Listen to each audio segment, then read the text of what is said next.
Hello guys, knock at this side. तो आज हम सॉल्व करेंगे आज का जीएफजी प्रॉब्लम, जो कि है print n bit binary numbers having more ones than zeros. So I hope कि आप लोगों ने पहले से प्रॉब्लम देख लिया होगा और एटलीस्ट ट्राई करा होगा खुद से। तो प्रॉब्लम स्टेटमेंट क्या बोल रहा है उसे पढ़ते हैं। पहले मैं एक कोड हटा देता हूँ, कोड की तरफ में देखेंगे हम। So the question is, it given a positive integer n, your task is to generate a string list of all n bit binary numbers where for every prefix of the number there are more or n equal number of ones than zeros. The number should be sorted in decreasing order of magnitude. Question statement इतने clear नहीं है, but मैं सब समझाता हूँ white board में। तो यही वो एग्जांपल है। इवेंचुअली क्वेश्चन ये बोल रहा है कि हमारे पास 2 दिया हुआ है, तो हमें हर nth बिट की बाइनरी बनानी है। nth बिट का बाइनरी स्ट्रिंग मान लो बनानी होगी। तो अगर हम 2 है तो 2 लेंथ की कितनी बाइनरी स्ट्रिंग बन सकती है? They are 0 0 0 1 1 0 and 1 1। और अब हमें जो ये 2 है ना, उन लेंथ की सारी बाइनरी स्ट्रिंग्स में हमें बताना है कि ऐसी कौन सी बाइनरी स्ट्रिंग्स है जिसमें जो प्रीफिक्स हर स्ट्रिंग के जो प्रीफिक्स है where each prefix has more ones than zeros. जो ये स्ट्रिंग्स जनरेट होंगी, एक 2 है, मतलब 2 लेंथ की बाइनरी स्ट्रिंग बनानी है। तो 2 लेंथ की बाइनरी स्ट्रिंग्स ये पॉसिबल है, 0 0 0 1 1 0 1 1। ठीक है, अब ये कैसे बनती है मैं भी बताऊंगा, लेकिन मान लो ये है 2 लेंथ की बाइनरी स्ट्रिंग जो कि पॉसिबल है। ओके, 2 की पावर 2 होता है तो 4 होता है। अगर लेंथ 3 होता तो 2 की पावर 3 होता तो 8 पॉसिबल होती। उससे भी आऊँगा मैं भी। तो अभी मान लो ये 4 स्ट्रिंग पॉसिबल है। तो ये बोल रहा है अब इनमें से वैलिड कौन सी है। इस 2 के लिए आउटपुट इसने दिया है 1 1 0 0। अब ये इस 1 1 और 0 0 का आउटपुट में दिया है इसने, तो अब इसकी डेफिनेशन क्या है, आंसर में क्या देना है हमें। तो बोल रहा है कि वैलिड नंबर्स वो हैं, देखो नंबर्स ही हैं बेसिकली, पर हम एज अ स्ट्रिंग ट्रीट करेंगे इनको। तो ये बोल रहा है वैलिड नंबर्स वो हैं जिसमें where each prefix has more ones than zeros. Prefix क्या होता है? अगर मेरे पास कोई स्ट्रिंग ए बी सी है, तो ए एक लेंथ का प्रीफिक्स है, ए बी लेंथ 2 का प्रीफिक्स है और ए बी सी लेंथ 3 का प्रीफिक्स है। ठीक है, तो ऐसे ये बोल रहा है कि where each prefix has more ones than zeros. इन स्ट्रिंग में हर प्रीफिक्स में number of ones count should be greater than zeros or equals to zeros. ये क्वेश्चन में लिखा होता has more number or an equal number of ones than zeros. So इन prefixes में एक लेंथ की प्रीफिक्स, दो लेंथ की प्रीफिक्स, हर प्रीफिक्स में number of ones count should be greater than zero. अब देखो, अगर पहला प्रीफिक्स लूँ तो मैं यहाँ पे लिख रहा हूँ 0 0। अब देखो, एक लेंथ की प्रीफिक्स में कोई वन है? नहीं है। तो यहाँ पे तो ये पॉसिबल ही नहीं है। 0 1 देखो, अगर मैं 0 1 देखूँ, एक लेंथ की प्रीफिक्स देखते हैं तो 0 है। तो अब देखो, नंबर ऑफ वन काउंट, इसमें तो दोनों में नंबर ऑफ वन काउंट 0 था। यहाँ देखो, नंबर ऑफ प्रीफिक्स है जो, इसमें जो 0 है, प्रीफिक्स पे काउंट ऑफ 1 0 है क्योंकि पहला फैक्टर ही 0 है। और ये बोल रहा है हर प्रीफिक्स में नंबर ऑफ वंस का काउंट 0 से ज़्यादा होना चाहिए। तो ये पॉसिबल नहीं है क्योंकि यहाँ पे 0 एक है, इस पे 0 का काउंट 1 है, 0 इज़ 1, लेकिन 1 का काउंट 0 है। तो ये इससे पॉसिबल नहीं है। अब देखो 1 0 1 0, अगर मैं एक लेंथ का प्रीफिक्स हूँ तो 1 का काउंट कितना है? 1 है, और 0 का काउंट कितना है? 0 है। तो थोड़ा क्लियर करते हैं इसको। देखो, मैं 4 स्ट्रिंग्स है और हम थर्ड केस में, तो आज हम यहाँ पे आता हूँ मैं। ठीक है, ये एग्जाम्पल 1 0 है। अगर मैं एक लेंथ का प्रीफिक्स लूँ तो एक लेंथ के प्रीफिक्स में 1 का काउंट 1 है और 0 का काउंट 0 है। तो 1 लेंथ की प्रीफिक्स के लिए कंडीशन ट्रू है। अब बात करते हैं 2 लेंथ की प्रीफिक्स के लिए। 2 लेंथ की प्रीफिक्स के लिए अगर मैं देखूँ तो यहाँ पे 1 का काउंट 1 है और 0 का काउंट भी 1 है। तो क्योंकि number of ones can be greater than और equal to number of count of 0 for each prefix. Length एक की प्रीफिक्स के लिए ये था तो 1 ज़्यादा था, लेंथ 2 की प्रीफिक्स के लिए 1 का काउंट 1 है और 0 का भी 1 है। तो ये भी फाइन है क्योंकि we can have equal number of 0 also. ये लिखा है क्वेश्चन में, there are more or an equal number of ones than zeros, या तो 1 ज़्यादा हो या 0 के बराबर हो। तो लेंथ 2 की प्रीफिक्स के लिए 1 का काउंट भी 1 है और 0 का भी 1 है, इसलिए जो हमारा 1 0 है ये पॉसिबल होगा। अब बात करते हैं फोर्थ एग्जाम्पल की। ठीक है, ये बात थी 1 0 की। अब मैं ले रहा हूँ 1 1। अब देखो 1 1 की लेंथ एक की फिक्स के लिए 1 का काउंट कितना है, 1 है, और 0 का काउंट कितना होगा 1, क्योंकि 0 एक भी नहीं है। तो लेंथ एक की प्रीफिक्स के लिए फाइन है। अब लेंथ दो की प्रीफिक्स ले रहा हूँ तो 1 1 है। तो लेंथ दो की प्रीफिक्स के लिए फॉर टू प्रीफिक्स 1 का काउंट कितना है 2, और 0 का काउंट कितना है 0। तो प्रीफिक्स का काउंट 0 के काउंट से ज़्यादा है, और that's why 1 1 is also an possible answer. और इसलिए ये दो 1 0 और 1 1 आंसर है इसका। अब देखते हैं 1 1 और 1 0 इसने आंसर बोला इस केस के लिए। पॉसिबल चार स्ट्रिंग्स थी, पॉसिबल स्ट्रिंग्स ये चार थी, लेकिन उनमें से ये दो पॉसिबल है बस। अब मैं थर्ड एग्जांपल लूंगा, इससे चीज़ें और क्लियर होंगी। ठीक है, तो n इक्वल टू 3 के लिए अब देखो n equal to 3, n is equal to 3 के लिए जो number of possible substrings होंगी ना 3 लेंथ की, वो क्या होंगी? या तो सारे जीरो है, या फिर बेसिकली बाइनरी रिप्रेजेंटेशन ही होती है। तो मैं सबकी बाइनरी रिप्रेजेंटेशन लिख देता हूँ, क्योंकि अगर मैं सबकी बाइनरी रिप्रेजेंटेशन लिख लूँ 2 की और 3 माइनस 1 तक, तो सारी बाइनरी स्ट्रिंग जनरेट हो जाएंगी जितनी पॉसिबिलिटीज होती है। ओके, 1 0 0, 1 0 1 5 की होती है, 1 1 0 और 1 1 1। तो 1 2 3 4 5 6 7 स्ट्रिंग्स, और 7 ही बनेंगे, क्यों? क्योंकि 8 की होती है ये, और हमें तो लेंथ 3 के बनाने हैं, पॉसिबल नहीं। अब देखो इनकी देखते हैं। अब थोड़ा जल्दी जल्दी करेंगे।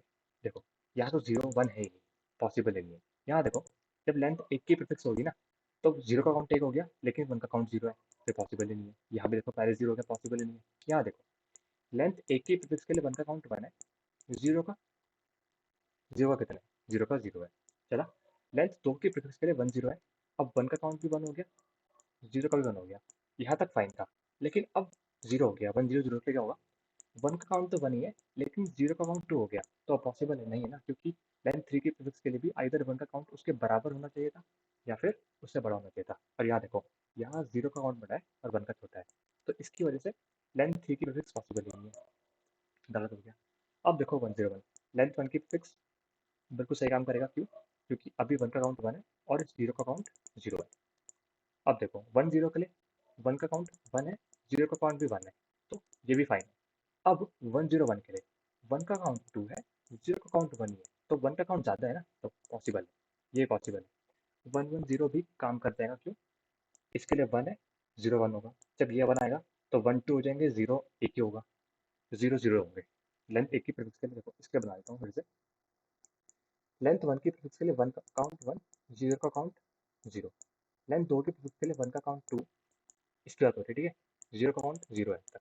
1 1 0 के लिए 1 का काउंट 2 ही है, अब 0 का काउंट 1 हो चुका है, तो ये भी पॉसिबल है, क्यों? क्योंकि हर प्रीफिक्स के लिए 1 का काउंट 0 के काउंट से ज़्यादा है, तो यहाँ हर प्रीफिक्स के लिए 1 का काउंट 0 के काउंट से ज़्यादा है, यही देखना है बस। रब कर रहा हूँ। अब देखो 1 1 1 का तो पॉसिबल हो गई, क्योंकि 0 ही नहीं है। तो कौन कौन से सही हो रहे हैं? 1 0 1, 1 1 0, 1 1 0 1, 1 1 1 और 1 1 0। ठीक है, तीनों सही है और यही आंसर है। और हमें देना है डिक्रीजिंग ऑर्डर में। तो अब हम बात करते हैं अप्रोच के ऊपर। ठीक है, तो अब प्रॉब्लम स्टेटमेंट क्लियर होगी। हर प्रीफिक्स के लिए नंबर ऑफ 1 का काउंट 0 के काउंट से ज़्यादा होना चाहिए। अब देखो इसकी ब्रूट फोर्स अप्रोच तो होगी कि हम रिकर्जन के थ्रू हम n लेंथ की सारी बाइनरी स्ट्रिंग ऐसे में जनरेट कर लूँ, 2 की पावर n में रिकर्जन के थ्रू ये सारी स्ट्रिंग्स में जनरेट कर लूँ। रिकर्जन अब जिन्हें नहीं आता उन्हें इस क्वेश्चन में थोड़ी दिक्कत हो सकती है, बट मैं ट्राई करूँगा कि तुम्हें इसे अच्छे से समझाऊँ। मैं रिकर्जन की बिल्कुल ट्रिवियल अप्रोच नहीं लेके जाऊँगा इसमें, जो एक्सपेक्टेड अप्रोच है उसी को लेकर आऊँगा। बट अप्रोच क्या होती है रिकर्जन में, देखो वी कैन स्टार्ट। मैं बोलता कि मैं एक एग्जांपल दे रहा हूँ कि कैसे हम अप्रोच करते हैं। ठीक है, मैं फॉर 2 ले रहा हूँ बस, 2 के लिए, ताकि मेरे को आसानी हो करने के लिए। अगर मेरे को सारी स्ट्रिंग्स जनरेट करनी है तो मैं कैसे करता? मैं बोलता स्टार्टिंग में मेरी स्ट्रिंग एम्प्टी है। ठीक है, अब क्योंकि बाइनरी स्ट्रिंग में दो पॉसिबिलिटीज होती हैं, आइदर आई कैन टेक और जीरो, तो मैं बोलता ठीक है, पहले स्टेप में मैं बोल रहा हूँ मैंने जीरो लिया। ठीक है, मैंने जीरो लिया, और एक पॉसिबिलिटी होती है कि मैं वन लेता। मानते हो? बिल्कुल। अब जो तो इसने बोला कि ठीक है मैं जीरो ले रहा हूँ, पहले स्टेप की पहले स्टेप की। तो इसने बोला ठीक है मैं जीरो ले रहा हूँ, जीरो।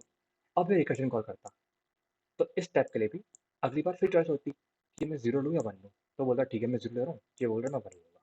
ठीक है, कोई दिक्कत नहीं यहाँ तक। अब जब मैंने पहली बार 1 लिया, अब देखो, अब इस 0 के लिए भी 2 चॉइसेस हैं। इस 0 के लिए भी 2 चॉइसेस हैं कि मैं 0 लूँ, 1 लूँ। लेकिन क्योंकि हमें लेंथ 2 की स्ट्रिंग बनानी है, तो 1, 2 हो चुके हैं। तो ये हमारा बेस केस हिट कर जाएगा, क्योंकि हमारी स्ट्रिंग की लेंथ 2 हो चुकी होगी, तो हम बेस केस हिट हो जाएगा हमारा। अब देखो, जब मैंने पहले 1 लिया, ये था मैंने जब मैंने पहले 0 लिया। अब मैंने पहले 1 लिया, तो अब इस 1 के पास भी 2 चॉइसेस होंगे अगले स्टेप पे। आइदर ये 0 का ऐड करे या फिर 1 करे। अब देखो, अब तो स्ट्रिंग क्या पॉसिबल है? एक स्ट्रिंग बन रही है 0 0, मैं लिखता हूँ यहाँ पे 0 0। एक स्ट्रिंग बन रही है हमारी 0 1 0 1। अब जब मैंने बोला कि पहला स्टेप में 1 है, 1 0 और 1 1, तो ऐसे करते हुए हमारी 4 स्ट्रिंग पॉसिबल थी और चारों स्ट्रिंग बन गई। ठीक है, अब तुम ये सारी स्ट्रिंग्स स्टोर कर लोगे अपने एक सेट में। सेट में इसलिए बोल रहा हूँ क्योंकि डुप्लीकेट स्ट्रिंग बन सकती है ना, इसलिए सेट में। और क्या डुप्लीकेट बनेगी इस स्टेप में? इस स्टेप में नहीं, नहीं इसमें नहीं बनेगी, कोई नहीं, नहीं सॉरी, मैंने इसे कॉम्बिनेशन सम से कंफ्यूज हो गया था मैं। बट हाँ, तुम अगर ऐसे करते होगे तो लास्ट में बेस पे सेट करोगे, तुम एक वेक्टर में शो कर लो। अब वेक्टर में तुम्हारा वेक्टर ऑफ स्ट्रिंग्स होगा या फिर एरे लिस्ट ऑफ स्ट्रिंग होगी। अब हर स्ट्रिंग की हर स्ट्रिंग, मान लो एबीसी आ गई, सॉरी एबीसी नहीं होगी इसमें, 0 0 1 हो गई। हर स्ट्रिंग की हर प्रीफिक्स चेक कर लो, एक लेंथ की, फिर 2 लेंथ की, फिर 3 लेंथ की, फिर 4 लेंथ की। तो हर स्ट्रिंग एन स्क्वायर में चेक हो जाएगी, और जो जो पॉसिबल होंगी वो तुम आंसर में ऐड कर लोगे, और उसको फिर रिवर्स में सॉर्ट कर दोगे। तो ये ट्रिवियल अप्रोच है। जब तुम जब तुम सारी स्ट्रिंग जनरेट कर रहे हो, सारी स्ट्रिंग जनरेट करोगे जब तुम, तो रिकर्शन से तुम सारी स्ट्रिंग जनरेट करके एक किसी वेक्टर में या एरे लिस्ट में स्टोर कर दोगे। Vector for C plus plus, array list for Java. और फिर एरे लिस्ट ऑफ स्ट्रिंग्स होगी, तो फिर हर स्ट्रिंग के लिए तुम चेक करोगे कि हर प्रीफिक्स, लेंथ 1 की प्रीफिक्स, लेंथ 2 की प्रीफिक्स, लेंथ 3 की प्रीफिक्स क्या प्रॉपर्टी सेटिस्फाई कर रही है। प्रॉपर्टी क्या है? Number of ones should be greater than और इक्वल टू 0। तो ये है ट्रिवियल ब्रूट फोर्स, जो कि इसमें काम कर जाएगी। क्यों? क्योंकि देखो, ये हर स्ट्रिंग जनरेट करने में 2 की पावर n लगेगी। वाई 2 की power n? Because at every step तुम्हारे पास दो चॉइसेस है। तुम्हारे पास हर स्टेप पे दो चॉइसेस है, आइदर टेक 0, आइदर टेक 1 है। और क्योंकि n लेंथ की स्ट्रिंग बनानी है, तो हर स्टेप में तुम पे दो की चॉइसेस है। तो कॉम्प्लेक्सिटी ऐसे आती है ना, n क्रॉस। हर स्टेप पे देखो n, फिर दो चॉइसेस है, तो इसलिए उसको बोलते हैं 2 की पावर n। ये भी बात। और जब तुम्हारे पास तुम्हारी एरे लिस्ट होगी, जब तुम्हारे पास तुम्हारी अरे लिस्ट होगी या फिर तुम्हारा वेक्टर होगा, उसमें हर स्ट्रिंग को चेक करने के लिए तुम्हें एन स्क्वायर लगेगा। तो ओवरऑल 2 की power n plus n square में तुम्हें क्वेश्चन कर लोगे, स्पेस कॉम्पिटिटिव 2 की पावर n, क्योंकि 2 की पावर n स्ट्रिंग जनरेट होगी। तो ये इसका सिंपल ब्रूट फोर्स अप्रोच है। अगर यू इफ़ यू वांट तुम रिकर्जन अच्छा करो अपना, तो इस अप्रोच को जरूर करना। लेकिन अब मैं जो बात करने वाला हूँ, ये मैंने एक आइडिया दिया कि कैसे हम स्ट्रिंग जनरेट कर रहे होंगे, कैसे होती है और कैसे काम करता है रिकर्जन। ये एक पास मैंने बेसिक ओवरव्यू दिया है। ओवरऑल हम इस अप्रोच को फॉलो नहीं करेंगे अभी। Approach would be similar like this only, but हम ये इसको एलिमिनेट कर देंगे। ये जो पार्ट बोल रहा हूँ मैं, एंड वाला, ये चेक करना वेक्टर में शो करके, मैं इसको एलिमिनेट कर दूंगा। जो वंस काउंट है, जीरो काउंट है ना, मैं हम किसी और लॉजिक के थ्रू मैनेज करेंगे। ये मैंने ट्रिगर दिया कि सारी स्ट्रिंग जनरेट कर लो और फिर चेक कर लो हर स्ट्रिंग के लिए। ये हम इसलिए कर रहे हैं क्योंकि हमें 1 0 वाला लॉजिक चेक करना है, तो मैं हम ट्राई करेंगे कि हम पहले मैनेज कर लें उसको। अब मैं तुम्हें बताता हूँ एक कमाल की ऑब्जर्वेशन। कमाल की ऑब्जर्वेशन क्या होगी? कमाल की ऑब्जर्वेशन है ये बहुत। अब देखो, अगर तुम चाहते हो कि कोई स्ट्रिंग कोई स्ट्रिंग हमेशा सेटिस्फाई करे, हमेशा सेटिस्फाई हो कोई स्ट्रिंग, तो उसका मतलब होगा कि नंबर ऑफ वंस हर प्रीफिक्स के लिए, हर प्रीफिक्स में number of ones should be greater than 0। ये तो यही क्वेश्चन है। हर प्रीफिक्स के लिए, अगर मैं कोई भी प्रीफिक्स ले लूँ, मैं कोई भी प्रीफिक्स ले लूँ 1 1 1, हर प्रीफिक्स के लिए number of one should be greater than 0। इस केस में कुछ भी नहीं आने वाला क्योंकि पहले केस है। तो हम कैसे स्ट्रिंग जनरेट करेंगे? हम always try to generate a string जो कि 1 से स्टार्ट हो रही होगी। ठीक है, लेकिन अब हमारे पास 1 है, तो क्योंकि हमारे पास 1 है, तो इस 1 के आगे हम 1 भी ऐड कर सकते हैं। क्यों? क्योंकि अगर मैंने 1 ऐड करा, तो हमारी नंबर ऑफ वंस के काउंट की जो पॉसिबिलिटी है वो तो खराब नहीं होने वाली ना। अगर इसमें वन है, मैंने वन रख लिया, तो अगली बार अगर मैं वन ऐड करता हूँ तो हमारा जो सिचुएशन है प्रॉब्लम की कि number of ones count should be greater than zero, वो बरकरार रहने वाली है। और अगर मैंने जीरो भी ऐड करा तब भी कुछ फर्क नहीं पड़ने वाला। क्यों नहीं पड़ने वाला? क्यों? क्योंकि पहले से हमारे पास वन है, और अगर मैंने जीरो कर भी दिया तो वन का काउंट और जीरो का काउंट सेम हो जाएगा, तो तब भी one is greater than equal to zero count. तो यही एक सिंपल सा ऑब्जर्वेशन है। तो अब इस ऑब्जर्वेशन का मतलब ये है कि हम तब तक वन ऐड कर सकते हैं अपने स्ट्रिंग में, हम तब तक वन ऐड कर सकते हैं अपने स्ट्रिंग में जब तक वो लेंथ से कम है। क्योंकि अगर हमें एन लेंथ की स्ट्रिंग बनानी है तो हम उतने वन ऐड कर सकते हैं जब तक कि एन लेंथ की स्ट्रिंग ना हो जाए। बात सही है। और हम जीरो कितने ऐड कर सकते हैं? हम हमेशा जीरो ना हमारे वन से कम लेंगे। जीरो हम हमेशा हमारे वन से ही कम ऐड कर सकते हैं। मैं रिपीट करूंगा सबको। जो वन है, वन तो देखो, वन का काउंट तो हम लेस देन एन रख सकते हैं, एन की स्ट्रिंग जनरेट कर सकते हैं, और पूरी स्ट्रिंग वन की हो सकती है। तो वन के काउंट पे तो एक ही क्राइटेरिया है कि वन की जो वन की लिमिट है वो एन से कम होनी चाहिए। लेकिन इस स्ट्रिंग को सही रखने के लिए जो नंबर ऑफ जीरो का काउंट है ना, वो should be less than one होना चाहिए। जब तक हमारे स्ट्रिंग में वन है वो वन लेस देन वन होना चाहिए जीरो का काउंट। वाई? अगर मैंने स्ट्रिंग जनरेट कर ली 1001, तो अब इस प्रीफिक्स के लिए गलती हो गई। वन का काउंट तो वन ही है लेकिन जीरो का काउंट टू हो गया, तो ये स्ट्रिंग कभी पॉसिबल नहीं है। लेकिन अगर मैंने बोला था 1010, तो यहाँ बात बन गई होती, क्योंकि इस पॉइंट पे इस जीरो ने इसको कंपनसेट करा। लेकिन अगली बार जीरो तो हम ले नहीं सकते ना। क्यों? अगली बार अगर मैंने जीरो लिया तो जीरो का काउंट ज़्यादा हो रहा है, तो मैं अपनी स्ट्रिंग में कभी वन से ज़्यादा जीरो ऐड, जितने मेरे पास वन है ना, मैं उनसे ज़्यादा जीरो ऐड करूँगा ही नहीं। समझ रहे हो? मैं अपनी स्ट्रिंग में कभी वन से ज़्यादा जीरो ऐड करूँगा ही नहीं। ठीक है? तो ये है एक सिंपल सी इंट्यूशन। अब उसी के थ्रू हम इस क्वेश्चन को करेंगे।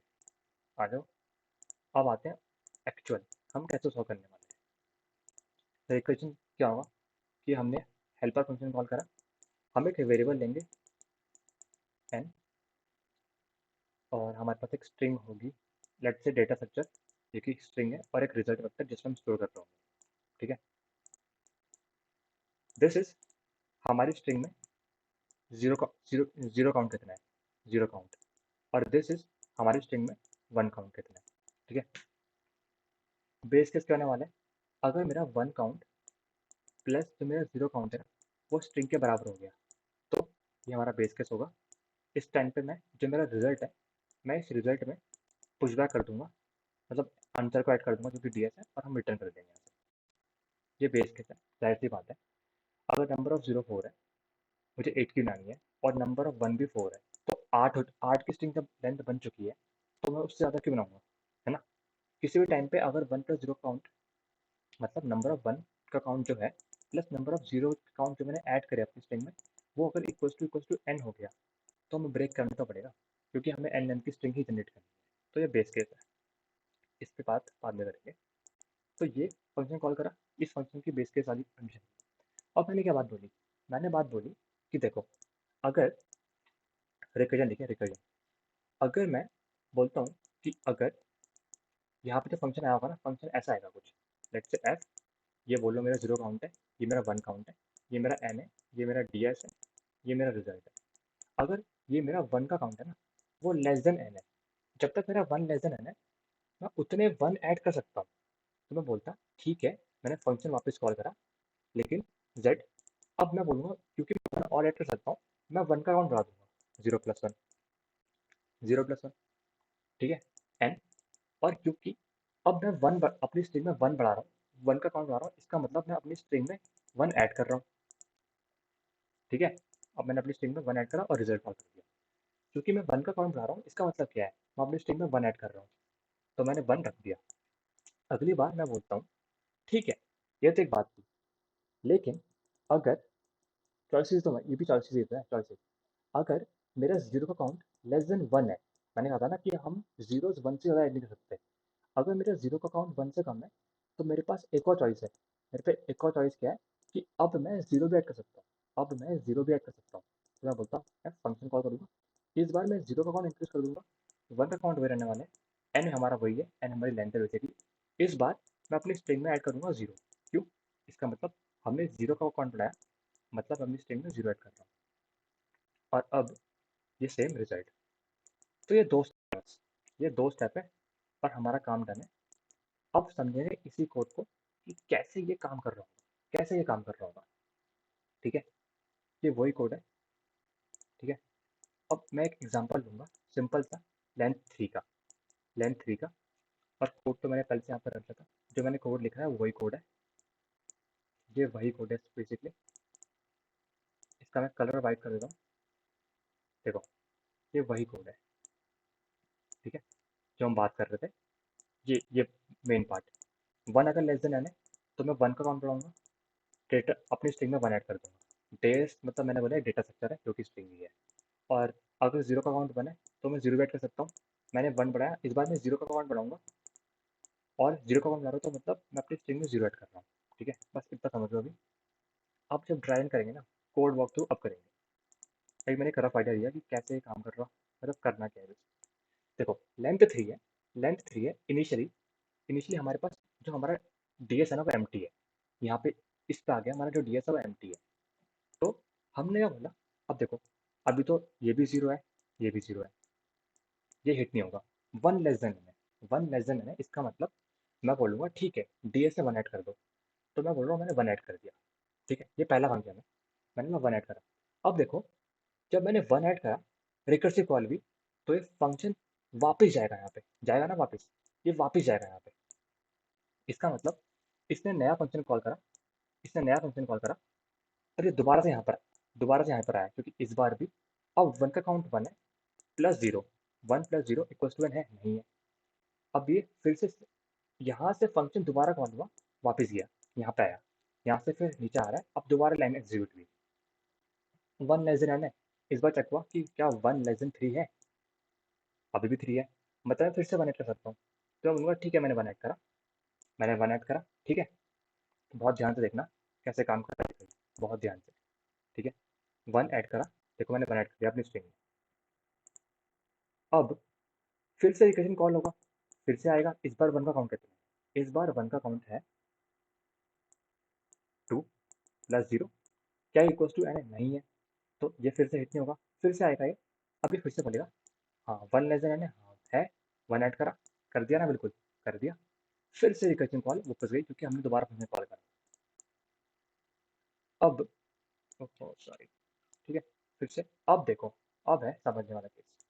जब यहाँ पे आएगा वन थ्री है, three plus zero equal to three है, थ्री प्लस जीरो मेरा इक्वल टू थ्री है, इसका मतलब मेरे को आंसर मिल गया एक। तो मैं क्या बोलूँगा, ये बेस केस हिट होगा, बेस केस हिट होगा। मेरी स्ट्रिंग क्या फॉर्म हुई थी, मेरी string one one one form हुई है, मतलब वन वन वन फॉर्म हुई है। मैं बोलूँगा आंसर पुश बैक कर दो। ठीक है, डीएस है वन वन वन है, मैंने आंसर में पुश बैक कर दी, कर दी। अब देखो, मैंने आंसर में पुश बैक कर दी, तो ये आगे मेरी, ये मेरे आंसर में आ चुकी है। मैंने बोला रिटर्न, इस फंक्शन ने आगे कॉल किया था इसको दोबारा से, और यहाँ पे मैंने बोला पुश कर दी मैंने पी। ठीक है, अब जब मैंने ये वाली रिकर्सिव कॉल करी थी ना, तो इस टाइम पे हमारी डीएस की वैल्यू क्या थी, इस टाइम पे हमारी डीएस की वैल्यू थी ये। उस टाइम पे हमारे डीएस डीएस के पास ये दो वन थे, और मैंने डीएस प्लस वन करके इसको भेजा, तो इसके पास मेरे डीएस तीन आए थे। लेकिन अब जब ये कॉल भी ना, मतलब इस कॉल के लिए, सिर्फ इस कॉल के लिए डीएस की वैल्यू तीन नहीं थी। अब क्या हुआ, जब ये कॉल भी ये यहाँ पर आई, बेस केस हिट हो गया, तो इसने पुश कर दिया। तो इसका मतलब ये वाली कॉल थी, जो ये वाली कॉल थी, सॉरी ये वाली कॉल नहीं, इस वाली कॉल ने इसको कॉल किया था, तो ये पूरी होकर वापस आ गई, ये फंक्शन पूरा होकर वापस आ गया। इसका मतलब क्या है, जब इसने इसको कॉल किया तो अब ये एग्जीक्यूट हो गया, तो ये फंक्शन पूरा हो गया, ये फंक्शन पूरा हो गया। और इस पॉइंट तक क्या था, इस पॉइंट पे मैंने डी एस प्लस वन भेजा था यहाँ पे, लेकिन मैंने बस इस रिकर्सिव कॉल के लिए भेजा था। ठीक है, तो क्या हुआ, ऑनेस्ट असल में ये वन अब मेरे डीएस में है ही नहीं। क्यों? क्योंकि ये वन मैंने बस इस कॉल के लिए भेजा था ना, डी एस प्लस वन कर रहा हूँ, तो मतलब कॉपी गई डी एस प्लस वन की। अब जब दोबारा से इस फंक्शन पे आया, इस फंक्शन ने इसको कॉल किया था, यहाँ बेस के हिट हुआ, पुश हुआ, वन वन आंसर में आ गया। अब वापस आया तो अब यहाँ पे वन तो है ही ना, अभी बस डीएस पे दो वैल्यू है, लेकिन अब जब आएगा, अब इस फंक्शन का काम पूरा हो चुका है। देखो रिकर्जन है, अब इसको नहीं आएगा, उसको थोड़ी दिक्कत होगी, बट समझो, स्टिक तो होगा वीडियो में। अब देखो यहाँ से, आई होप वीडियो लंबी वीडियो होगी, पर कोई नहीं, बनानी है अभी फिलहाल। अब ये फंक्शन कॉल पूरा हो गया। अब ये देखेगा जीरो, जीरो अभी हमारा जीरो है, और लेस देन वन का काउंट हमारा टू है। वन का काउंट हमारा टू है, पता है ना, वन का काउंट हमारा टू है, क्योंकि वन वन दो है। तो इसका मतलब यहाँ इसने जब वन ऐड किया था ना, तो ये कॉल हुई थी। अब यहाँ से दूसरी कॉल हो रही है, ये कॉल थी वन वाली, यहाँ से दूसरी कॉल भी जब ये जीरो ऐड करेगा, तो इसने जीरो ऐड कर दिया। अब अगर तुम ये सोचोगे ना, इसने वन किया था ना, ये हो गया, ये फंक्शन पूरा ये फंक्शन पूरा हो गया, ये फंक्शन पूरा हो गया। तो इस फंक्शन ने इसको जब कॉल किया था ना, तो इसने वन भेजा था। अब ये तो पूरा हो गया, तो वापस यहीं पे तो आएगा ये। अब यहाँ पे जीरो ऐड कर सकते हैं, क्यों? क्योंकि अभी जीरो हमारे पास जीरो है और वन टू है, तो मैंने जीरो ऐड कर दिया। जीरो ऐड करा, तो जीरो का काउंट वन हो चुका है। अब जब यहाँ पे आएगा ना, मेरा वन का काउंट टू है, जीरो का काउंट कितना है, वन है।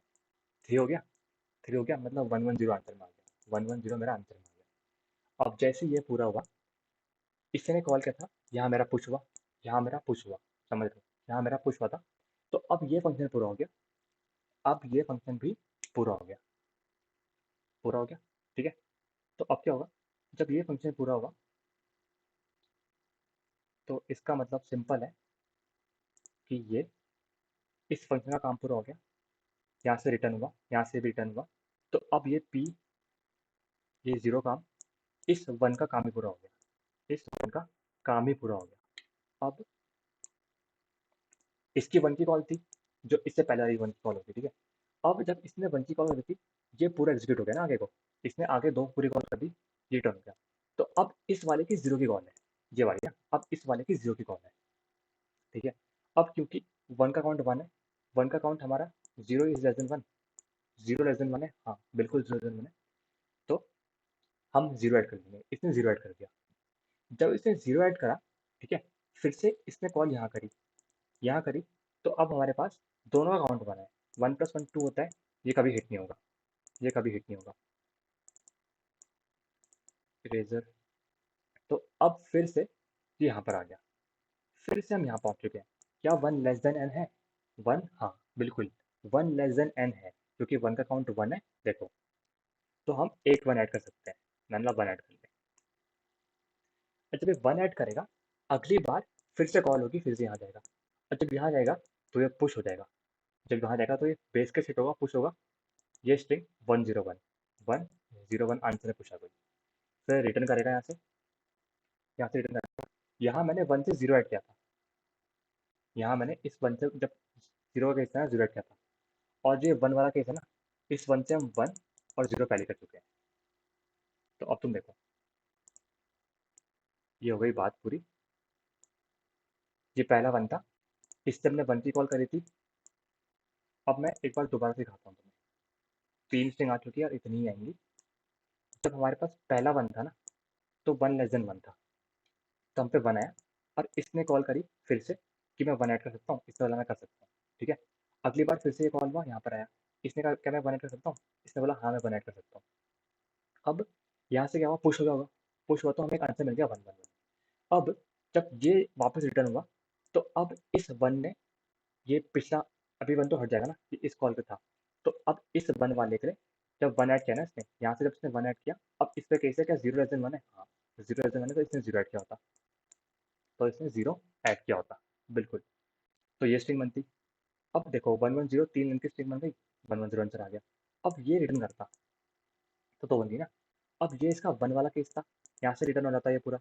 ये बोलता ठीक है, मैंने पहला वन लिया, अब मैं जीरो सेकंड डेटा जीरो ले रहा हूँ, जीरो। तो जब उसने जीरो लिया, अब जीरो के लिए आता फिर से कॉल यहाँ पे आती, तो बोलता जीरो लेस देन वन है, one less than three, one का काउंट वन है, जीरो का काउंट वन है। अब इस पे चॉइस होती, फिर से वन ऐड करता, और इस पे एक चॉइस होती, वन जीरो वन, ठीक है, वन जीरो वन। तो जब वन जीरो वन करता तो ये स्ट्रिंग आंसर मिल जाता, और इसको एक पुश करता वन जीरो वन, जो कि आंसर है। अब जीरो भी, वन जीरो, अब ये बोलता कि अब ये कौन सा केस है, ये केस था मैंने वन ऐड किया, ये केस होता है मैं जीरो ऐड करूंगा। लेकिन इस जीरो को ऐड करने से पहले पूछता कि क्या जीरो लेस देन वन है, जीरो लेस देन वन है, नहीं है ना जीरो लेस देन वन, यहाँ पे 1 का काउंट भी 1 है और 0 का काउंट भी 1 है, तो 0 बराबर है। और केस ही वही था कि हम नंबर ऑफ 1 से ज़्यादा 0 डाल सकते हैं, तो ये केस ये कॉल भी होती है। तो ये है, हर स्टेप में 1 में 1 बोला, 1 ऐड करूँगा, 0 ऐड करूँगा। तभी करूँगा जब, क्योंकि 1 पहले था, इस पे फिर चॉइस थी 1 की और 0 की। ये क्यों थी? क्योंकि 1 का काउंट चलता है। यहाँ पे फिर से 1 की कॉल सकती है, लेकिन 0 की नहीं होती। क्यों? क्योंकि नंबर ऑफ 0 है। तो यही था ओवरऑल क्लियर रिकर्जन जो डायग्राम है ये है। और जब मैं कॉल से समझा रहा था तो मैंने ऐसे बनाया था कि 1 की कॉल ये हो रही है और 0 की कॉल ऐसे हो रही है। तो ये वही कोड है। अब मैंने कोड को तुम्हें पूरा ड्राइव कर समझा दिया है कि कैसे 3 स्ट्रिंग बनी और क्यों बन रही है 3 स्ट्रिंग्स। तो 1 लेस देन एन हम ट्रैक कर रहे हैं, जब तक 1 लेस देन एन है तब तक हम 1 ऐड कर सकते हैं रिकर्सिव कॉल में, ठीक है। और अब देखो, जब मैं 1 ऐड कर दूंगा ना, अगली बार चेक कर रहा होगा कि ये रिकर्जन अपना पूरा करके देखो, 1 की कॉल जब पूरी होगी ना, फिर 1 की कॉल पूरी हो गई, ये हट के 0 की कॉल करी इसने, 0 की कॉल करी, अब चेक कर रहा है क्या 0 ऐड कर सकता हूँ, 0 ऐड करके फिर रिकर्सिव कॉल करी और चेक कर लिया कि है या नहीं है। वैसे ही ये जब पूरा हो गया, ये इसकी 1 की कॉल पूरी हुई, तो इसने बोला ठीक है अब 0 वाली कॉल कर। जब 0 वाली कॉल भी, उस टाइम पे 1 को हम फिर से ऐड करते हैं, तो मैंने 1 ऐड कर दिया और 0 का केस पॉसिबल नहीं है। तो this is all about the code. अब मैं आता हूँ सीधा वाइट एक्चुअली जो हमने एडिटर में कोड किया हुआ है। अब जो है पहली बार रिकर्जन कर रहे हैं उनके लिए this might seem tough, but तुम दोबारा से देखना वीडियो कैसे मैं रिकर्सिव कॉल करी, क्या ऑब्जर्वेशन थी। जब मैंने कहा था ना कि वो पार्ट क्या ऑब्जर्वेशन वाला part, number of 1 should be greater than और इक्वल टू 0, वहाँ समझोगे तो तुम्हें 2 लाइन समझ में जरूर आएंगी कि हम कर क्या रहे हैं। जब तक 1 ऐड कर सकते हैं 1 ऐड कर रहे हैं, और उसके बाद इस कॉल के बाद अगर 0 इनसे कम है 1 से, तो हम 0 ऐड कर सकते हैं। अरे बेस केस क्या है? क्यों? क्योंकि हम 1 प्लस 0 से अगर n से ज़्यादा हम बना नहीं सकते। That's it. अब मैं अपना कोड रिट्रीव कर रहा हूँ। एज सिंपल, एक स्ट्रिंग रिजल्ट नहीं, जो कि हमें रिजल्ट में स्टोर करना है। ds ds एक डेटा स्ट्रक्चर है जो कि स्ट्रिंग है। हेल्पर कॉल को number of 0 count, number of 1 count, and link का बनाना है, क्योंकि ds हमारा स्ट्रिंग है, रिजल्ट हमारा होगा। सिंपल बेस केस है, अगर 1 प्लस 0 काउंट n है, इसका मतलब मेरे पास n की स्ट्रिंग बन चुकी है। हम रिजल्ट कुछ कर देंगे रिटर्न। जब तक मेरे 1 लेस देन n है, I can add ones, I can add ones. तभी रिकर्सिव कॉल 1 वाली होगी। उसका 0 की कॉल तभी होगी, देखो जब मैंने तुम्हें समझाया था ना वाला, स्टार्टिंग में मैंने ट्री बनाया था 1, एक कॉल 1 की, एक कॉल 0 की। ये तभी पॉसिबल होगी जब मेरे पास वर्क का काउंट ज़्यादा होगा। तो ये हमने यहीं पे हैंडल कर ली। जब वो एन स्क्वायर का लॉजिक तुम लिखते हैं अलग से सारी स्ट्रिंग बनाने के बाद, तो ये मैंने जनरेट करते हुए लिख ली कि अगर 1 का काउंट ज़्यादा हो रहा है 0 से तभी पॉसिबल है। तो ये 0 लेस देन 1 है, मतलब 1 का काउंट जाता है 0 से, तभी ये पॉसिबल है। तो 0 करो और सीधा सिंपल ऐड करो 0, 1 ऐड करो और ऐसे बन जाएगी। अब बात आई डिक्रीजिंग ऑर्डर की। ये हमेशा डिक्रीजिंग ऑर्डर में होगा, क्यों? क्योंकि हम हमेशा पहले 1 ऐड कर रहे हैं, तब चेक कर रहे हैं कि क्या हम 0 ऐड कर सकते हैं, कर सकते हैं। तो जाहिर सी बात है string will always start from 1 से स्टार्ट हो रही है ना स्ट्रिंग, क्योंकि 1 जब सफिशिएंट 1 होंगे तभी उनको कवर अप करने के लिए मैं रिमेनिंग 0 ऐड करूँगा।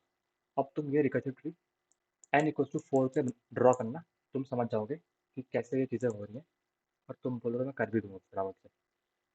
पहले इसका करता हूँ, फटाफट से करता हूँ, उसके बाद टू। अब देखो टाइम कॉम्प्लेक्सिटी इसकी होने वाली है 2 रेज़ की पावर n। टाइम कॉम्प्लेक्सिटी है इसकी ऑर्डर ऑफ 2 की पावर n। क्यों? हम हर एक स्ट्रिंग जनरेट कर रहे हैं बेसिकली, तो 2 की पावर n। हर एक स्ट्रिंग, सॉरी हर एक स्ट्रिंग, क्योंकि हर केस में हमारे पास 2 चॉइसेस है, 1 ऐड करने की, 0 ऐड करने की। ऑल्दो ये तभी होगी जब हमारे पास सफिशिएंट 1 है। और स्पेस कॉम्प्लेक्सिटी भी अगर तुम बोलो तो इसकी ऑर्डर ऑफ 2n होगी, क्योंकि हमारे पास ऑर्डर ऑफ 2n, क्योंकि हमारे पास जो स्टैक है ना, स्टैक, हम 2 की और n कॉल्स कर रहे हैं, तो रिकर्जन स्टैक स्पेस में हमारे पास order of 2n call store होंगी। देखो जब ये स्टैक है ना, स्टैक, हमने फंक्शन विद 1 की कॉल करी, फंक्शन विद 0 की कॉल करी, तो ऐसे करते करते n इंटू n इंटू, क्योंकि हर बार दो है ना, हर बार दो आएंगी अब 0, तो इसलिए मतलब कैसे समझोगे तुम इसको, हर बार हमारे पास 2 चॉइसेस हैं, हर स्टेप में हमारे पास 2 चॉइसेस हैं, इसका मतलब। और अगर n है, अगर n है और हर स्टेप में 2 चॉइसेस है, तो 2 की और n, ये बात है। तो उतनी स्पेस कॉम्प्लेक्सिटी। और अगर हम आंसर की बात करें, ये है स्टैक स्पेस में रिकर्जन में कितनी होने वाली है, उतनी कॉस्ट करें। और 2 की पावर n वर्स्ट केस में हो सकती है हमारे पास हमारे रिजल्ट वेक्टर की भी, अगर 2n की पूरी स्ट्रिंग्स आंसर में आ जाए, लेकिन कहीं पॉसिबल ही नहीं है। तो ये स्टैक स्पेस ही बोलूँगा मैं, और रिजल्ट के भी वर्स्ट बोल रहा हूँ, 2n, लेकिन कभी पॉसिबल नहीं है। क्यों? वो बस 1 1 1 1 इस केस के लिए पॉसिबल है कि सारी स्ट्रिंग बनती है, लेकिन अगर 2 की पावर 3 8 है तो रिजल्ट में कभी 8 की 8 स्ट्रिंग हो नहीं सकती। ठीक है, तो ये स्टैक स्पेस वाली है स्पेस। तो अब मैं एक, ये हो गया क्वेश्चन, जिसको जानना जिसको समझ में आ गया है वो वीडियो छोड़ सकता है। कोड यही है, मैं अटैच कर दूंगा गिटहब लिंक में। अब मैं एक n=4 वाला केस ले रहा हूँ लास्ट में, कि कैसे चीज़ें हो रही होंगी। n=4 मतलब 16, 1 है मेरे पास। ठीक है, मैं 1 ऐड कर सकता हूँ, मैं 1 ऐड कर सकता हूँ, 1 ऐड कर सकता हूँ। ठीक है, अब इस 1 का हुआ, ये एक पॉसिबल आंसर है, 1 1 1। ठीक है, जब वापस आया तो मैं 0 ऐड कर सकता हूँ। क्यों? क्योंकि 1 का काउंट 3 है, क्योंकि 1 का काउंट 3 है, मैं तभी 0 ऐड कर सकता हूँ, है ना। तो 1 1 0 पॉसिबल स्ट्रिंग है। अब ये वापस गई, यहाँ मैंने 1 ऐड किया था, इस केस के लिए मेरे पास फिर से 0 की कॉल है, फिर से मेरे पास 0 की कॉल है इस केस के लिए। तो अब देखो, 0 की कॉल है, तो अब 0 की कॉल मतलब 1 1 0 आ रहा है। अब इस 0 पे मेरे पे फिर एक स्टेप है कि मैं 1 ऐड करूँ, मैं 0 ऐड करूँ। 1 1 था, 0 आया, तो 1 1 0 1 ये पॉसिबल स्ट्रिंग होगी। क्यों? लेंथ 3 की प्रीफिक्स में काउंट 2 है इसका, 1 इसका है। 4 के प्रीफिक्स में तो 3 1 होंगे और एक तो 1 1 0, लेकिन 1 1 0 0, अब देखो एक स्ट्रिंग ये बनी, एक बनेगी 1 1 0 0। 1 1 0 0 पॉसिबल होगी क्या? 1 1 0 0 पॉसिबल होगी, लेंथ एक के लिए पॉसिबल है, 2 के लिए पॉसिबल है, 3 लेंथ के 2 1 होंगे, और 4 लेंथ के लिए भी 2 1 होंगे, पॉसिबल है। अब देखो, ये वापस गया, इसकी 1 की कॉल थी, अब इसकी 0 की कॉल है। ठीक है, इसकी 0 की कॉल है, थोड़ा दूर रह रहा हूँ ताकि समझ में आ जाए थोड़ी। तो इसकी 1 की कॉल थी, अब इसकी 0 की कॉल है, 0 की कॉल है, तो इसको फिर से 1 ऐड कर सकता है। ठीक है, फिर से 0 ऐड कर सकता है, 3 हो रहे हैं, अब ये 1 फिर से 1 ऐड कर सकता है, ये फिर से 1 कर सकता है, ये फिर से 0 कर सकता है। अब देखो 1 0 1 1 1 0 1 1 पॉसिबल है, 1 के लिए पॉसिबल होगा, 2 के लिए होगा, 3 ये पॉसिबल है। 1 0 1 0 पॉसिबल है क्या? 1 0 1 0 ये पॉसिबल होगा, 1 0 1 0 पॉसिबल होगा। क्यों? क्योंकि 1 0 1 0 2 3, हाँ पॉसिबल होगा, 1 0 1 0। अब देखो 1 0 0 पॉसिबल होगा क्या? नहीं, ये सॉरी, ये 1 0 0 1 1 0 0 1 नहीं पॉसिबल होगा। क्यों? इस जब ये 3 का होगा ना, तो 0 का काउंट 2 है और 1 का 1, ये पॉसिबल नहीं होगा। और 1 0 0 0 1 0 0 0 भी कभी पॉसिबल नहीं होगा। क्यों? क्योंकि हमें पता है। तो ये 4 स्ट्रिंग बन रही है, 1 2 3 4 6 स्ट्रिंग बन रही है। मैं होप कुछ गलती ना करी हो। तो अगर मैं 4 के जस्टिस रन करूँ, बेसिकली ना कुछ नहीं है, हर स्टेप पे चॉइस 1 की है और चॉइस 0 की है। देखो 1 2 3 4 6 बन रहे हैं, लेकिन 0 जैसे ना, जो ये वाली कॉल थी ना 0 वाली, ये वाली कॉल थी 1 0 0, ये वाली, ये हम कभी करते ही नहीं। ये ना, ये कॉल कभी करते ही नहीं हम। क्यों? क्योंकि ना यार, 1 का काउंट ना, अगर मैं इसको ऐड कर दूंगा ना, तो 1 का काउंट कम हो जाएगा, 0 का बढ़ जाएगा। तो ये हम कॉल कभी करेंगे ही नहीं, बस ये बात है। ये स्ट्रिंग कभी हम जनरेट करेंगे ही नहीं, मतलब मैं कभी ना, ये अगर 0 का काउंट 1 है तो कभी ये 1 मैं भेजूंगा नहीं, इसलिए हमने वो कॉल ही एलिमिनेट कर दी, ताकि ऐसा ना हो कि ये उन स्ट्रिंग्स को भी लेके चल जाए। तो बस वही ऑब्जर्वेशन है तो वही, कि हर स्टेप पे 1 गया 0 गया, लेकिन ये हम करेंगे ही नहीं कॉल, क्योंकि 1 0, अगर मैं 0 को ऐड करने लगा तो काउंट ज़्यादा हो रहा है। तो आई होप तुम्हें समझ आ गया होगा। आई ट्राइड माई बेस्ट कि मैं, ये देखो ये 6 केस बन रहे हैं और वही आंसर है, वही है 6 केस है यहाँ पे। तो आई होप समझ में आया होगा। टाइम का ऑलरेडी मैंने डिस्कस कर लिया, स्पेस कर लिया, ये स्टैक स्पेस है बेसिकली 2 की और n इसलिए क्योंकि हर स्टेप पे 2 कॉल्स हैं और n लेंथ है, तो 2 की और n होती है। So that's all about the video. Video समझ में आई होगी तो यार, अगर कोई डाउट हो तो कमेंट कर देना। बाकी करते, हाँ मैं एक चीज़ भूल गया। तो जो हमने अभी क्वेश्चन डिस्कस करा, ये क्वेश्चन एंटायरली उसी कॉन्सेप्ट पे रिवॉल्व करता है, और इसको ट्राई करना and you will get a better clarity for the prior problem. ये वाला क्वेश्चन भी और ये वाला क्वेश्चन तुम्हें अच्छे से समझ में आ जाएगा। तो जनरेट पैरेंथेसिस लीड कोड पे problem number 22, do give a try and you will see. अगर तुमने खुद से कर लिया ना, तो मतलब तुम्हें समझ में आ गया वाला क्वेश्चन। तो बस यही चीज़ है। आई होप तुम्हें समझ आओगे वीडियो, इसको ट्राई जरूर करना। Thank you. and knock me at this side.